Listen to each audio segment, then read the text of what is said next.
Hey, good morning, everybody. It's Wednesday, June 3rd, 2026. I, of course, am Hammer, founder of Hammer Solutions, home of great products such as Originator, Success, Grab and Go Social, and Rate Sensei. Be sure to check those out.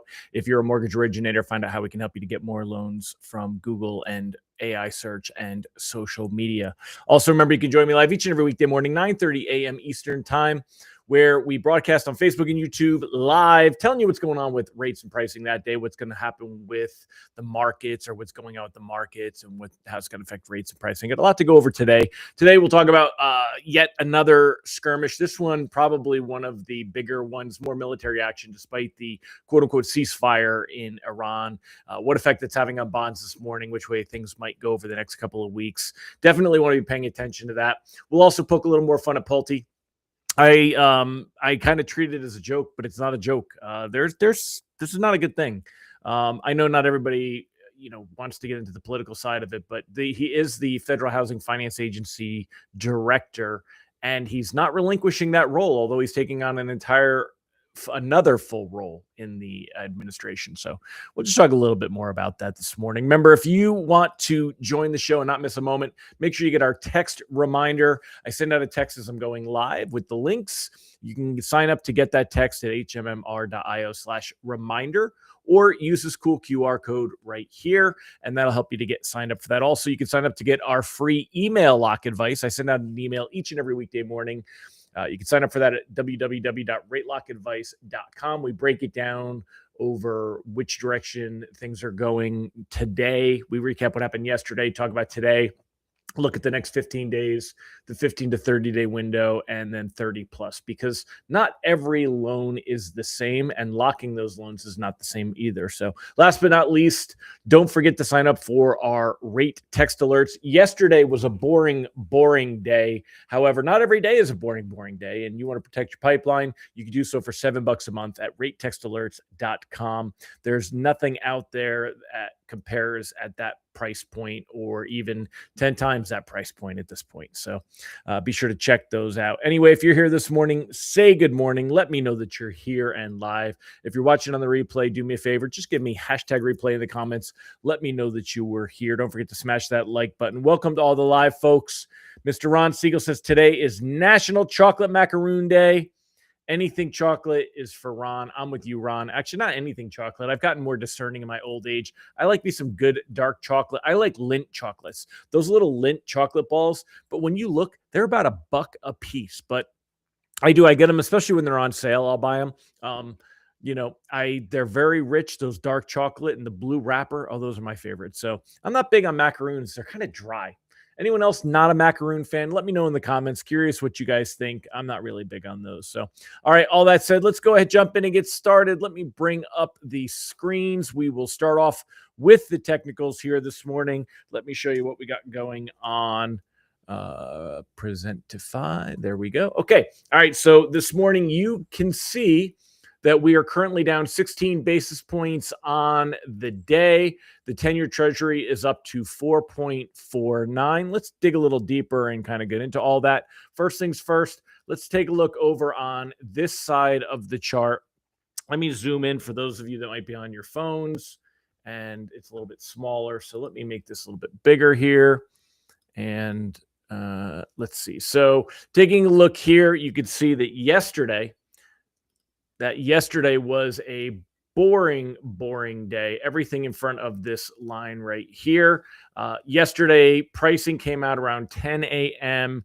and it was just eerily calm. I mean, look at this. There was like no movement on the day. It was such a calm day. To put that in perspective, look at what we see on a day like here. This was on the 1st, which was on Monday. Look at what we saw here on the 29th, which of course is Friday. This was Thursday. Look at this, up and all over and down and up. And then yesterday we just had the initial morning movement, and then it was just really calm, eerily calm. Now, we also got the JOLTS data yesterday. Job openings came in. They searched 7.6 million, the highest in nearly 2 years. That's important to note. This is labor market strength.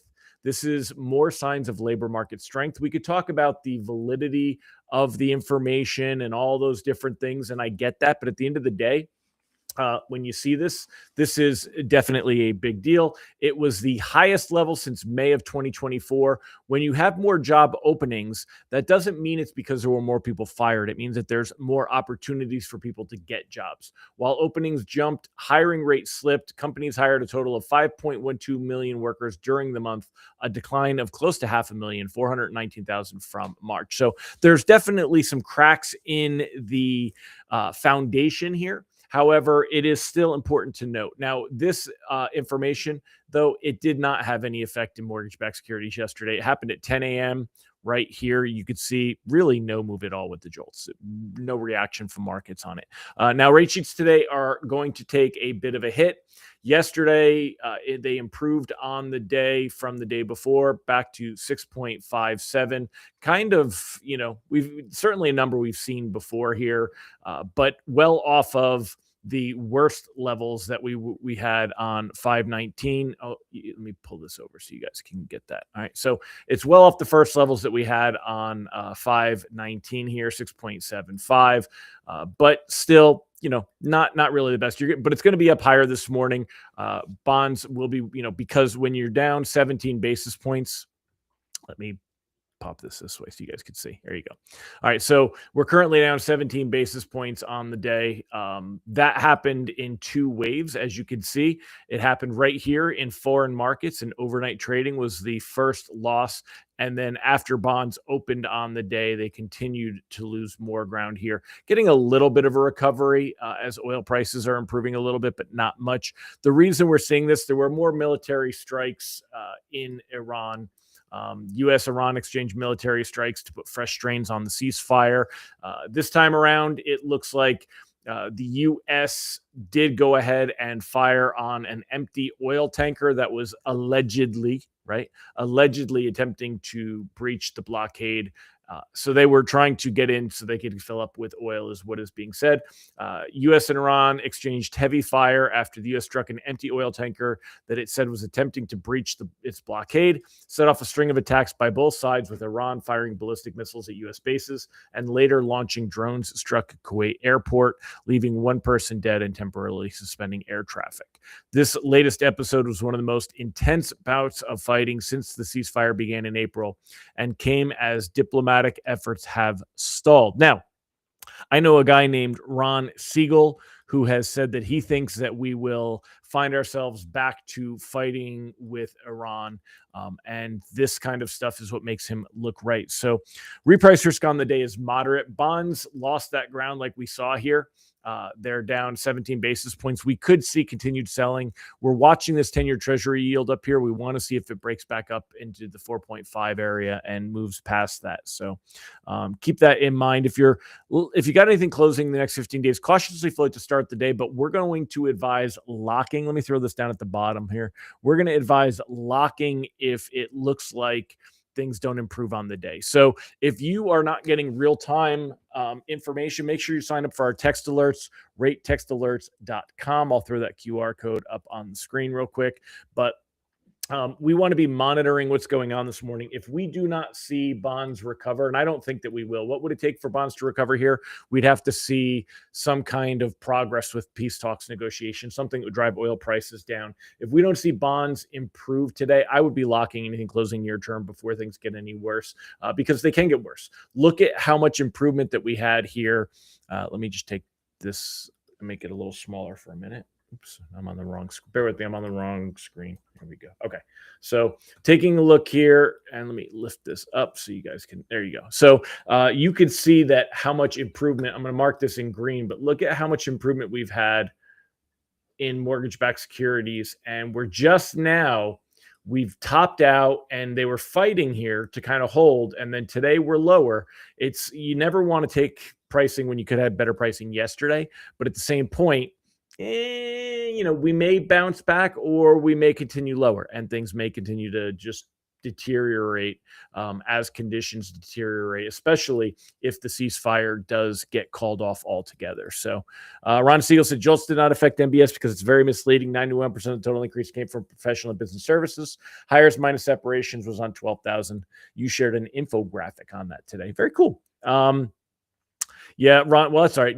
Ron said, "Can you define a ceasefire for me? Since we keep having all of these, this fighting during the ceasefire, I would say, can you define war for me? Because, the way that this is all boiled down, but it's kind of crazy for there. What's up, Mr. Zelinski? Good to see you, man.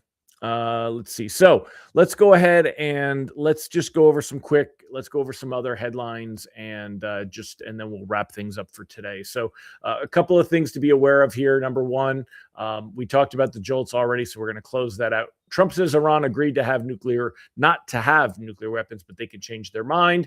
This is obviously one of the biggest sticking points and important parts of the negotiation is for Iran to give up on having nuclear weapons. According to the Pod Force One podcast, Donald Trump said, "I did have to say we have to do something about Iran because regardless of how well we're doing economically, we can't let them have a nuclear weapon." They've already agreed they're not going to have a nuclear weapon. And he says, when asked to confirm that the Iranian regime had agreed to that term, Trump said, "Oh yeah, they've agreed to that. I mean, now they can change their mind, but that was one of the things they've had to agree. They've agreed to that. That was the big thing." But I don't know that where I've ever seen that they've agreed to that. And it's kind of here. Mixed messaging on negotiations has been a continuing feature of the conflict, with the two parties repeatedly giving conflicting updates. So who knows what's going on with this stuff, but it's definitely dragging on. And as Siegel has said before, Ron Siegel, he thinks that we're going to see renewed military action. And this is all stuff that makes it look even more likely. Just an interesting headline. Trump's name must be removed from the Kennedy Center, being that they blocked that in there. The reason that I bring up stuff like this is this happens to a lot of things that are affecting mortgage rates, including the tariffs. Trump will take action on something. He will say that he has the given authority to take action on it. And then because we have an amazing system with checks and balances, the court system, the judicial system will come back and say, no, he in fact did not have the authority to make a move. Now here it's the Trump name on the Kennedy Center, but it's also been on the tariffs, and we're redoing that again. And yet here in the Wall Street Journal, there's an article this morning about how the tariffs, where did it go? U.S. proposes at least 10% tariffs on dozens of trading partners in a bid to rebuild the tariff wall. This is all a thing. And this is definitely something that's creating inflation and holding up mortgage rates. So we definitely have some stuff going on there. The other headlines to go on, let's get rid of that one. Watch oil prices today. You can see, remember, oil prices were down $90 a barrel here.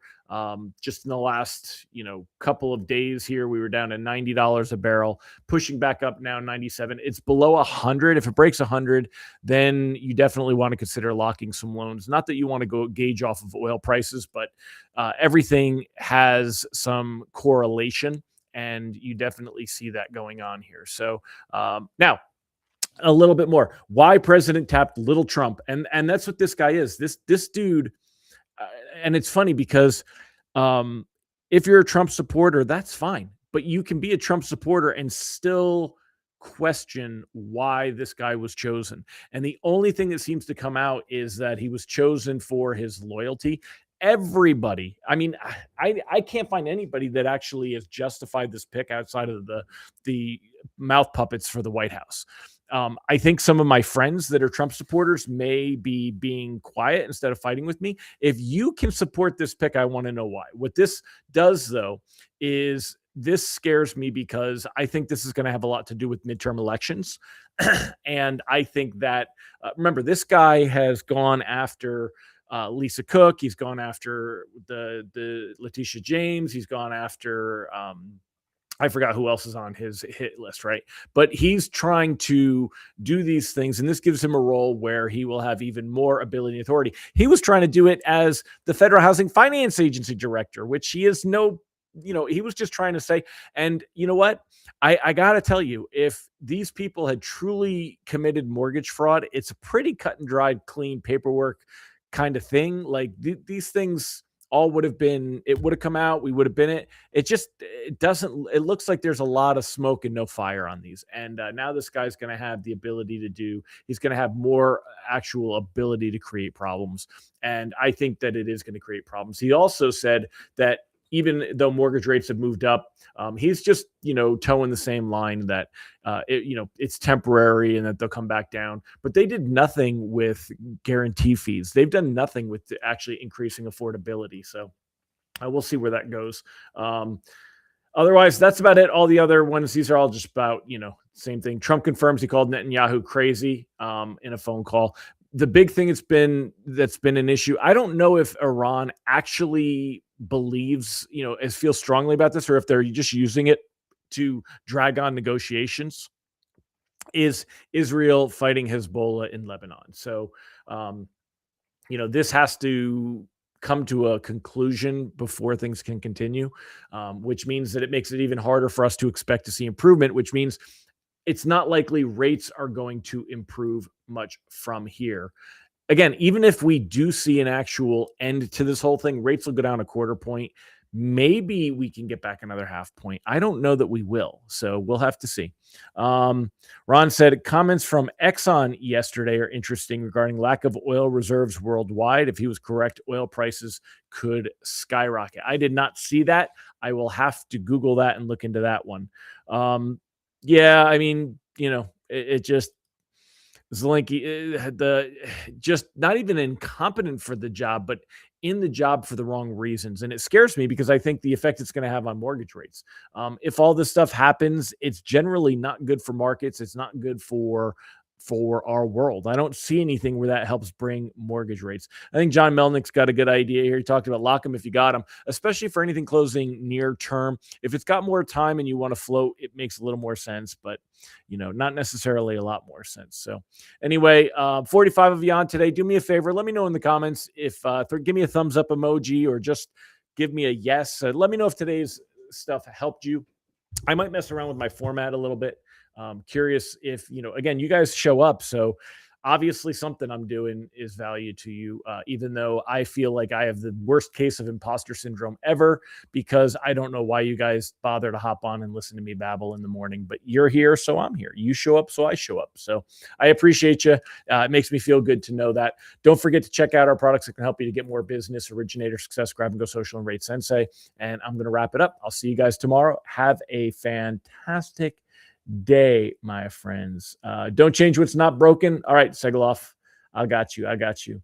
Why the darkness? I like that one. That's funny. Love your morning press. Thank you, Vicky. Thank you. So, all right. Thanks, y'all. I'll catch y'all guys later. Take care, everybody. Bye-bye.